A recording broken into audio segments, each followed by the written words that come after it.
Allah ya sa yaran nan sun yi bacci.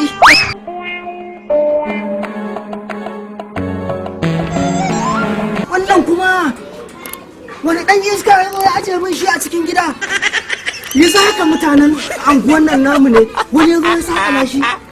Amma rashin mutunci irin wannan ai ba daidai bane. Haka kawai ya zo cikin gidanka sai aje ma kaya ba tare da ka sani ba. Haka ake yi? Aikin banza aikin wayi. Wallahi. Mazar me yake faruwa ne? Yaro gona na dawo na cin wani ya aje min kaya a zaure. Salon ya ja min shari ka gani nan kwana na 3 ban dora a gidan nan ba. Na bi masu kuɗi gida nake bin su. Wanda ya je sai ya ce babu, wani ma inda je sai ya kore ya ce na zo mola. Sai ka ji ya fara ma wa'azi Allah ya hana mola.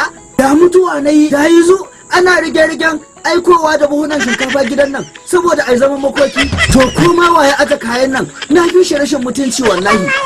To ni ba ka ajiye ba kamar wani ne ajiye ha ga mai kayan. Iye? In baka? Ashe bakin cikin nawa na wasa ne.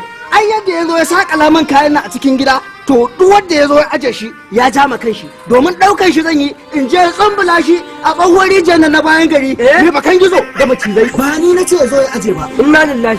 Mazar dan Allah da Annabi ka hakuri mana haka san me kayan. Kai yaro saurara wallahi in zaka tafi gara ka tafi domin wannan kayan da ka san shi ba zan ba mai shi ba.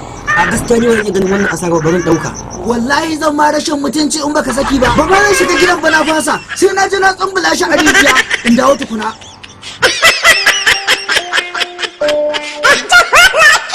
Kai kuma shiga gidan ma ba zai yiwu ba. Ina shiga gida yanzu haka zan cin mai iyali su ce kawo kuma gashi ban samu komai ba. Inda ya zauna na ɗauki kayan na je na jefa a rijiya in ji uban da ya zo aje min a zaure na. Inda ya rage surutu saboda kai iyali su je su san na dawo gashi ban riko komai ba. Salamu alaikum.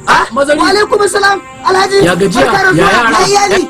Yawwa. Na ji kana ta surutu a nan kai daya. Wallahi Alhaji wani mare mutunci ya ajiye min kaya a zaure salon ya ja min sharri. Ni ne na dauki ledan gaba daya na je na tsumbula shi a tsohuwar rijiyar na bayan gari mai bakan gizo da mace. Wai ledan da ke nan wajen?